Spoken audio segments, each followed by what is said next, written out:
بسم اللہ الرحمن الرحیم۔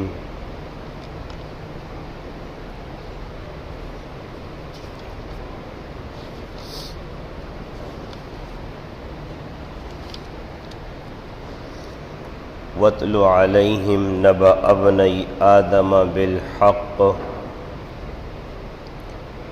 إِذْ قَرَّبَا قُرْبَانًا فَتُقُبِّلَ مِنْ أَحَدِهِمَا وَلَمْ يُتَقَبَّلْ مِنَ الْآخَرِ قَالَ لَأَقْتُلَنَّكَ قَالَ إِنَّمَا يَتَقَبَّلُ اللَّهُ مِنَ الْمُتَّقِينَ صدق اللہ العظیم۔ سورۃ المائدہ چھٹے پارے میں یہ آیت کریمہ ہے۔ اس آیت کریمہ میں اللہ عز و جل جو بات ارشاد فرما رہے ہیں اس کا مفہوم یہ ہے کہ آپ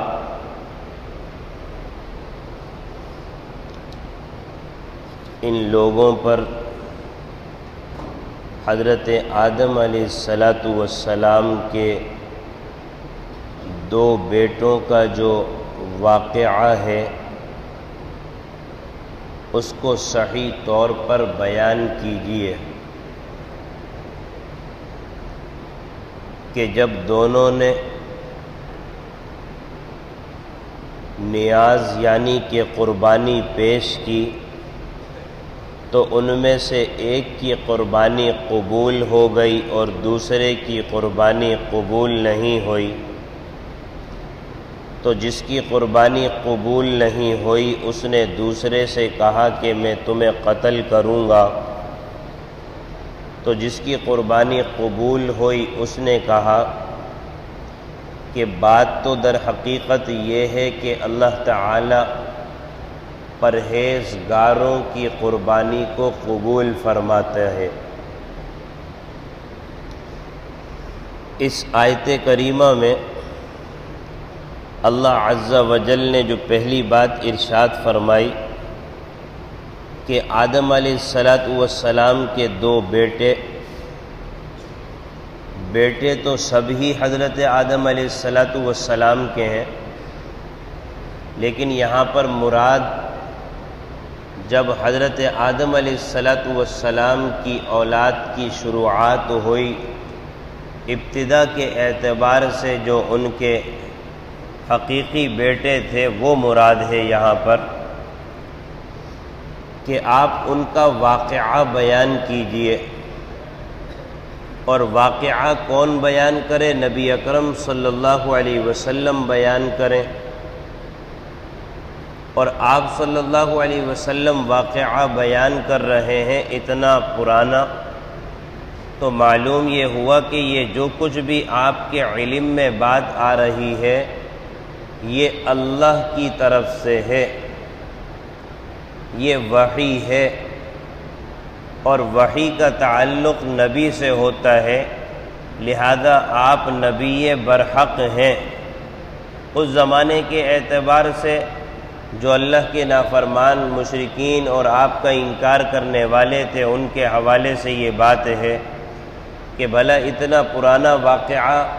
کوئی کیسے بیان کر سکتا ہے؟ سارے واقعے کی حقیقت اللہ ہی نبی اکرم صلی اللہ علیہ وسلم کو بتا رہے ہیں، لہذا آپ نبی برحق ہیں۔ اور پھر اللہ عز و جل نے یہ بات بھی ارشاد فرمائی کہ ان دونوں بیٹوں کا جو واقعہ ہے وہ صحیح طور پر بیان فرمائیے۔ اس پر اہل علم یہ بات ارشاد فرماتے ہیں کہ آدمی کوئی بھی واقعہ بیان کرے تو صحیح بیان کرنا چاہیے، اور جو صحیح معلومات ہو اسی کو آگے بیان کرنا چاہیے۔ پہلی بات تو یہ ہے کہ جب آدمی کے علم میں کوئی بات آئے تو جب تک کہ اس بات کی صحیح معنی میں تحقیق نہ ہو جائے کہ یہ بات حقیقت پر مبنی ہے، اس وقت تک آدمی اس کو آگے نشر نہ کرے، آگے نہ پھیلائے۔ اس لیے کہ روایت میں آتا ہے نبی اکرم صلی اللہ علیہ وسلم نے ارشاد فرمایا آدمی کے جھوٹا ہونے کے لیے یہ بات کافی ہے کہ جو سنے اس کو بیان کر دے، سنی سنائی بات آگے پھیلا دے۔ اور آج کل ہمارے معاشرے میں یہ بات بکثرت اور عام پھیل گئی ہے کہ جہاں کوئی بات مسلمان کو ملتی ہے آگے فوراً نقل کر دیتا ہے، آگے نشر کر دیتا ہے، اور جو بات پہنچانے والا ہوتا ہے وہ بھی ایسے وثوق سے بیان کر رہا ہوتا ہے کہ گویا کہ یہ بات حقیقت پر مبنی ہے، اور اس کے ساتھ کچھ حوالے جات بھی نقل کر دیتا ہے جس کا حقیقت سے بھی کوئی تعلق نہیں ہوتا،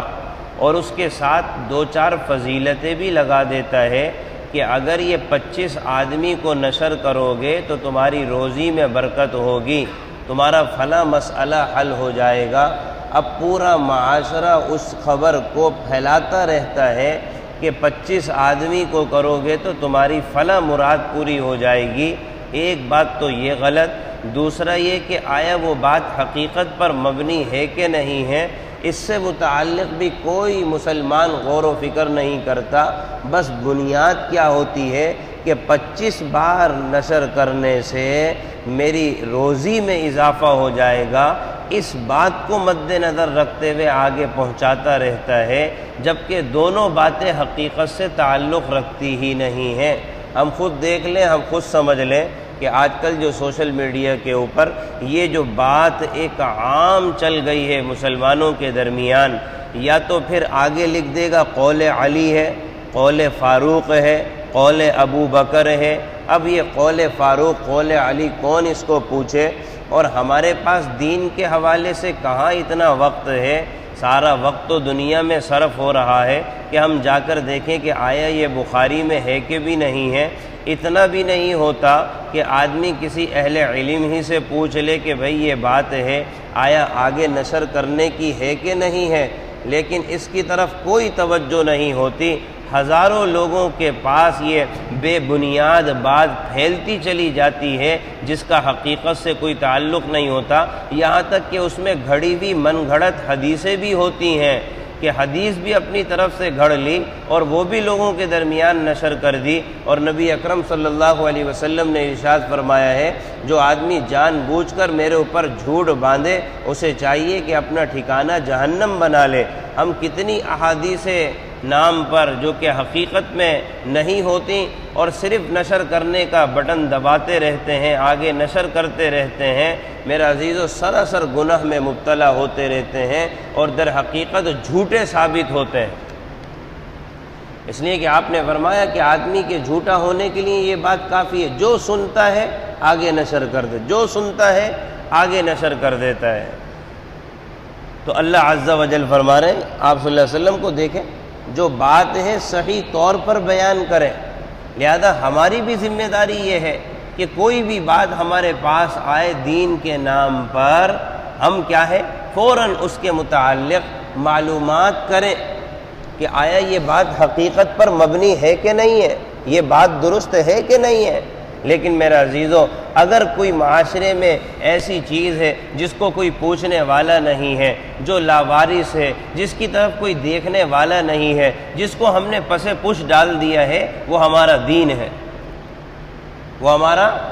دین ہے۔ کوئی توجہ نہیں ہے اس کی طرف کہ آیا یہ دین کی بات ہے کہ نہیں ہے۔ ابھی اگر یہ پیغام لوگوں کے درمیان جاری ہو جائے کہ بھئی پیناڈول کھانے سے موشن ختم ہو جاتے ہیں، پیناڈول کھانے سے موشن ختم ہو جاتے ہیں، تو کبھی بھی آدمی اس کو آگے نشر نہیں کرے گا۔ اول تو کہے گا کہ بھئی میری تو اتنی معلومات ہے، پیناڈول سے موشن تو ختم نہیں ہوتے، پیناڈول تو اس لیے استعمال ہوتی ہے، بوسٹون جو گولی ہے وہ تو اس لیے استعمال ہوتی ہے، اتنی معلومات اس کو ہے، لیکن دین کے بارے میں کوئی معلومات نہیں۔ کسی نے کوئی بھی میسج چلا دیا 10 بار یہ پڑھ لیں آپ کی ساری نمازیں معاف ہو جائیں گی،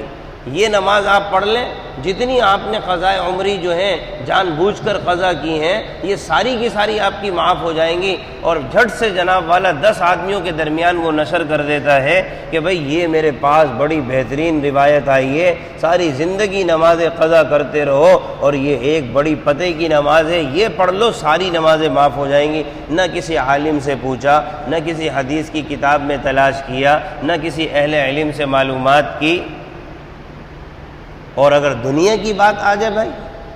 دنیا کی بات آ جائے، جیسا ابھی میں نے مثال دی، اگر آدمی کے سامنے یہ بات آ جائے تو اس کی اپنی معلومات اتنی ہوتی ہے کہ وہ اس بات کو آگے نشر کرنے سے پہلے خود ہی مسترد کر دیتا ہے، ارے یہ بات ہے ہی نہیں، حقیقت جھوٹ ہے۔ کیا مطلب؟ میری اتنی معلومات ہے کہ پیناڈول سے یہ کام ہوتا ہے، سبب کے درجے میں پیناڈول سے موشن تھوڑے صحیح ہوتے ہیں، اس کی اپنی اتنی معلومات ہے۔ ڈاکٹر تو دور کی بات ہے، کسی ڈاکٹر سے معلوم کرے، کسی طبیب سے معلوم کرے، دنیا کے بارے میں یہ بات ہے، اور آگے پھیلانے کے اعتبار سے جہاں گولی کی بات آئے گی بھئی کسی کو نقصان نہ پہنچ جائے، لہذا پھر بھی چلو اگر میری معلومات نہیں ہے تو میں کیا کروں، کسی دوسرے ڈاکٹر سے پوچھ لوں، طبیب سے پوچھ لوں، پوچھتا ہے کسی مسلمان کا نقصان نہ ہو جائے۔ دنیا کے نقصان کے حوالے سے تو ہم بیدار ہیں، لیکن آخرت کے نقصان کے حوالے سے ہم غفلت کی زندگی گزار رہے ہیں۔ اگر آدمی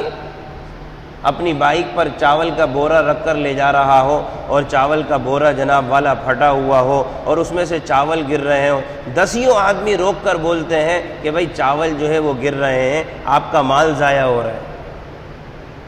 لیکن اگر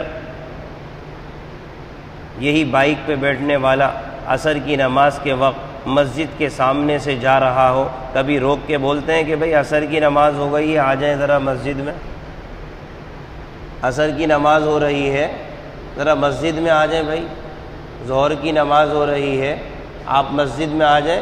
کبھی بھی نہیں بولتا مسلمان۔ ہاں وہی آدمی مسجد کے سامنے سے عصر کی عین نماز کے وقت اگر چاول کا بورا لے کے جا رہا ہوگا اور وہ چاول کا بورا پھٹا ہوا ہوگا تو 10 آدمی بولیں گے بھائی آپ کا نقصان ہو رہا ہے، آپ کا نقصان ہو رہا ہے۔ ساری توجہ دنیا کی طرف ہے، اور اسی طرح سے جیسا خود ہے ویسے دوسرے کے حوالے سے سوچتے ہیں، جیسے خود ہیں ویسے دوسرے کے حوالے سے سوچتے ہیں۔ اگر یہی بات دین کے حوالے سے مسلمان کرنا شروع کر دے تو آج امت میں کیا حال ہو جائے۔ ہم سمجھتے ہیں کہ دین پھیلانا صرف تبلیغی جماعت کا کام ہے، بھائی یہی لوگ سہ روزے لگاتے ہیں، یہی چلے لگاتے ہیں، یہی 4 مہینے لگاتے ہیں، یہی سال لگاتے ہیں۔ اللہ نے ایک جماعت پیدا کر دی ہے، وہی لوگوں کو بلائے گی اللہ کی طرف، ہم تو بری الذمہ ہیں، ہمارا تو یہ کام ہے ہی نہیں۔ اور اگر بات آتی ہے خیر امت کی تو کہتے ہیں ہم بھی تو اس میں شامل ہیں۔ خیر امت کی اگر بات آتی ہے کنتم خیر امہ، تم لوگ بہترین امت ہو، تو کہتے ہیں ہم بھی تو امت میں شامل ہیں۔ لیکن اللہ نے جو صفات میں بیان کی کہ امر بالمعروف نہی عن المنکر کرتے ہو، تم اچھائی کی تلقین کرنے والے ہو تب خیر امت ہوگے، برائی سے روکنے والے ہوگے تب خیر امت ہوگے، اس میں ہم سے نہ پوچھا جائے، بس خیر امت کا لقب مل جائے اور بغیر حساب کتاب کے جنت مل جائے۔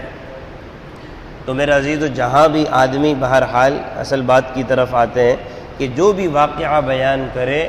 صحیح معلوم کر لے، تحقیق کر لے۔ خاص طور پر دین کی باتیں ہمارے معاشرے میں سوشل میڈیا پر کس طرح سے کثرت سے پھیل رہی ہیں، کثرت سے پھیل رہی ہیں، الامان والحفیظ، کہ آدمی دیکھتا رہ جاتا ہے کہ آیا یہ حقیقت سے تعلق رکھتا ہے کہ بھی نہیں ہے۔ لہذا فرمایا کہ صحیح طور پر بیان کیا جائے۔ علماء نے فرمایا پچھلی امت کی جو شریعتیں ویران ہو گئیں، برباد ہو گئیں، اس کی وجوہات میں سے ایک مرکزی وجہ یہ تھی کہ بغیر کسی تحقیق کے اپنے دین میں باتوں کو پھیلانا شروع کر دیا، یہاں تک کہ ان کی کتابیں کہانیاں اور قصہ بن گئیں۔ جو کتابیں ان کے اوپر آئی تھیں، جو صحیفے ان کے اوپر آئے تھے، وہ کہانیاں اور قصے بن گئے، اس میں اپنی طرف سے خوب اضافہ کرتے چلے گئے کہ وہ دین کی کتاب نہیں رہی بلکہ وہ کہانیاں اور قصوں کی کتاب ہو گئی۔ لہذا دین کی حفاظت کرنا یہ ہر مسلمان کی ذمہ داری ہے۔ آیا دیکھ لے کہ یہ جو میرے پاس پوسٹ آئی ہے یا جو کچھ بھی آیا ہے اس کا حقیقت سے تعلق ہے کہ نہیں، آدمی پھر جا کر نشر کرے۔ جو آدمی نشر کر رہا ہوتا ہے اپنی ذمہ داری گویا کہ لیتے ہوئے بول رہا ہوتا ہے کہ ہاں یہ چیز گویا کہ درست ہے، تم بھی عمل کرو۔ اگر اس نے عمل کرنا شروع کر دیا اور ساری زندگی وہ اس پر عمل کرتا رہا تو گناہ میں کہ یہ شریک نہیں ہوگا، برابر کا گناہ میں یہ شریک ہوگا کہ ساری زندگی نمازیں نہ پڑھو اور بس ایک ایسی نماز بیان کر دی گئی کہ اس سے ساری قضا نمازیں معاف ہو جاتی ہیں، لہذا وہ یہی کرتا ہے۔ 5 مہینے کی نمازیں قضا کی اور پھر ایک نماز پڑھ لی اور پھر سمجھا کہ اب میری ساری نمازیں معاف ہو گئیں۔ تو سارے کے سارے جو بھی نشر کرنے والے ہوتے ہیں برابر کے گناہ میں شریک ہوتے ہیں۔ تو بہرحال اللہ نے فرمایا کہ صحیح طریقے سے بیان کریں آپ۔ اور ان کا واقعہ کیا تھا دونوں کا؟ حضرت آدم علیہ السلام کے ہاں اولاد ہوتی تھی، اور بھائی کا بہن سے نکاح درست نہیں تھا، لیکن اس وقت کی شریعت کے حوالے سے اللہ تعالی نے نسل کو چلانے اور بڑھانے کے لیے اس بات کی اجازت دی حضرت آدم علیہ السلام کو۔ لیکن اتنی بات کہہ دی کہ بہن اور بھائی کا نکاح کیسے ہوگا کہ ایک حمل سے جو بھی بھائی پیدا ہوگا وہ دوسرے حمل سے پیدا ہونے والی بہن سے نکاح کر سکتا ہے، لیکن ایک ہی حمل سے اگر ایک بھائی اور بہن پیدا ہو جائے تو یہ آپس میں نکاح نہیں کر سکتے۔ اور ایک حمل سے ایک بھائی پیدا ہو، دوسرے حمل سے دوسری بہن پیدا ہو، ان کا آپس میں نکاح حلال ہے۔ یا ایک حمل سے ایک بہن پیدا ہو، دوسرے حمل سے دوسرا بھائی پیدا ہو، اس میں آپس میں نکاح کو اللہ نے حلال قرار دیا اس وقت کے حساب سے، اللہ کی مرضی۔ تو اب یہ بات حضرت آدم علیہ السلام نے کہہ دی، اور ان کے دو بیٹے تھے، ایک کا نام حابیل تھا، دوسرے کا نام قابیل تھا۔ اب جب حابیل اور قابیل کی ولادت ہوئی تو ان کے ساتھ ایک ایک لڑکی کی بھی پیدائش ہوئی۔ اب ضابطے کے تحت حابیل قابیل کی بہن کے ساتھ نکاح کر سکتا ہے، اور قابیل حابیل کی بہن کے ساتھ نکاح کر سکتا ہے۔ اب جو قابیل کے ساتھ بہن کی پیدائش ہوئی وہ حسین و جمیل تھی، اور حابیل کے ساتھ جو بہن کی پیدائش ہوئی اس میں حسن میں کمی تھی، لہذا حابیل کی شادی قابیل کے بہن کے ساتھ ہونی تھی، اور قابیل کی شادی حابیل کی بہن کے ساتھ ہونی تھی۔ قابیل نے انکار کر دیا کہ نہیں، حابیل کی بہن جو ہے وہ تو حسن میں کمی رکھتی ہے، لہذا میں تو اس سے شادی نہیں کروں گا۔ تو کس سے شادی کرو گے؟ کہنا اپنی بہن سے شادی کروں گا۔ حضرت آدم علیہ السلام نے منع فرمایا کہ نہیں، اللہ کی طرف سے یہ حکم نہیں ہے۔ چنانچہ اس بات پر اتفاق ہوا، حضرت آدم علیہ السلام نے کہا کہ بھئی دیکھو، دونوں اللہ کی بارگاہ میں اپنی قربانیاں پیش کرو، یہ قربانی کا قبول ہو جانا علامت ہوگا اس بات کے اوپر، علامت ہوگی اس بات کے اوپر کہ بھئی کون صحیح ہے کون غلط ہے۔ اور اس زمانے میں قربانی کے لیے کوئی جانور یا کوئی سامان وغیرہ یا کوئی غلہ وغیرہ کسی اونچی جگہ پر رکھ دیا جاتا، آسمان سے آگ آتی اس کو جلا کر راکھ کر دیتی، تو یہ علامت ہوتی کہ قربانی قبول ہو گئی۔ چنانچہ حابیل نے بھی قربانی کے لیے کچھ رکھا، غلہ وغیرہ، اسی طرح سے قابیل نے بھی رکھا، لیکن آسمان سے آگ نے آ کر حابیل کی جو قربانی تھی، جو نظر تھی، اس کو تو جلا کر راکھ کر دیا، لیکن قابیل کی قربانی کو راکھ نہیں کیا۔ معلوم یہ ہوا کہ حابیل کی بات درست ہے، جو فیصلہ حضرت آدم علیہ السلام کہہ رہے ہیں کہ حابیل قابیل کی بہن سے نکاح کر سکتا ہے اور قابیل حابیل کی بہن سے نکاح کر سکتا ہے، نہ کہ قابیل اپنی بہن سے نکاح کرے، لہذا یہی بات برحق ہے۔ اب جب بات نہ بن سکے تو پھر آدمی کیا کرتا ہے؟ جب دلیل نہیں ہوتی تو پھر ہاتھ چلاتا ہے۔ دلیل سے بات نہیں کر سکتا تو پھر عام طور پر آج بھی لوگوں کا حال یہی ہوتا ہے، جب دلیل سے بات نہیں ہو سکتی، زبان سے بات نہیں ہو سکتی، تو آدمی کیا کرتا ہے؟ اپنا زور جتلاتا ہے۔ تو اس کا بھی حال یہی تھا، کہنے لگا نہیں، لاقتلنک، میں تو تیرے کو قتل کر کے رکھ دوں گا، ختم کر دوں گا، میرے ہاتھ سے ہلاک ہو جائے گا، ضائع ہو جائے گا۔ تو اب جب یہ حابیل نے بات سنی تو حابیل نے یہ نہیں کہا کہ میں بھی تجھے قتل کر دوں گا، یہ نہیں کہا کہ میں بھی تجھے قتل کر دوں گا، ایک اصولی بات بیان کی کہ دیکھو بات کہاں سے خراب ہوئی تھی، معاملہ تمہارا کہاں سے پریشانی کا سامنے آیا کہ میری قربانی قبول ہوئی، تمہاری قربانی قبول نہیں ہوئی، یہاں سے معاملہ بگڑا نا۔ تو یاد رکھو کہ اللہ تعالیٰ پرہیزگار لوگوں کی قربانی قبول کرتا ہے۔ اگر تم صحیح چل رہے ہوتے، اگر تم حق پر ہوتے، اللہ سے ڈرنے والے ہوتے، اپنے باپ آدم علیہ السلام کی بات ماننے والے ہوتے، تو تقویٰ اور پرہیزگار لوگوں میں شمار ہوتے تو تمہاری قربانی قبول ہوتی۔ اللہ تو تقویٰ اور پرہیزگار لوگوں کی قربانی قبول کرتا ہے۔ یہ اصولی بات حابیل نے قابیل سے ذکر کی۔ اور آدمی اسی کو مد نظر رکھے، آدمی اسی کو مد نظر رکھے۔ در حقیقت یہاں پر حسد کرنے والے کو جواب دے دیا گیا، حسد کرنے والے کو جواب دے دیا گیا۔ جہاں کہیں کوئی آدمی کسی کے پاس نعمت کو دیکھے اور اپنے آپ کو نعمت سے محروم سمجھے کہ یہ چیز مجھے بھی ملنے چاہیے تھی اور میں اس سے محروم ہو رہا ہوں، تو اپنے اعمال کی طرف دیکھنا چاہیے۔ مجھ سے کچھ کمی تو نہیں ہو رہی، مجھ سے کچھ کوتاہی تو نہیں ہو رہی، مجھ سے کچھ نافرمانیاں تو نہیں ہو رہی، میں پرہیزگاری کو پامال تو نہیں کر رہا۔ نہ یہ کہ دوسری کی نعمت کے اوپر جلنا، نہ یہ کہ دوسرے کی نعمت پر حسد کرنا۔ آدمی اپنی ذات میں غور و فکر کرے، اپنے اللہ کے سامنے اپنے آپ کو پیش کرے، یا اللہ یہ مسئلہ ہے، یہ میرا مسئلہ حل نہیں ہو رہا۔ اپنے اعمال کی طرف غور کرے، اپنے اعمال کو دیکھے۔ حسد کرنے والے کو چاہیے کہ اپنے اعمال کی طرف دیکھے، دوسرے کی نعمت کو دیکھ کر جلے نہیں، حسد نہ کرے، بلکہ عمل کو دیکھے کہ میرے عمل کی وجہ سے یہ مجھے نتیجہ بھگتنا تو نہیں پڑ رہا۔ آج سارا زور دوسرے کی نعمت کے زوال کے اعتبار سے تو ہم لگا دیتے ہیں، لیکن جو اصل بات ہے کہ اپنے اعمال کی طرف توجہ کر کے اپنے اعمال کو درست کرنے کی فکر کرے، مسلمان اس کو نہیں دیکھتا، دوسرے کی نعمت میں جلتا رہتا ہے، کوڑتا رہتا ہے۔ اور گویا کہ یہ بات بھی بتا دی گئی کہ جب تم تقوی اور پرہیزگاری اختیار کرو گے تو اللہ تعالیٰ تمہارے لیے دروازے کھولیں گے نعمت کے، فراوانی کے، راحت کے، آسانی کے۔ تو لہذا آدمی جہاں کہیں چاہتا ہے کہ میرے اوپر اللہ تعالیٰ کی رحمت ہو جائے، رحمت کی توجہ میری طرف ہو جائے، تو اپنے اعمال کی طرف غور و فکر کرنا چاہیے، نہ کہ دوسرے کے مال پر، دوسرے کی نعمت پر حسد کرنا چاہیے۔ اللہ سمجھ کی توفیق نصیب فرما۔ الحمد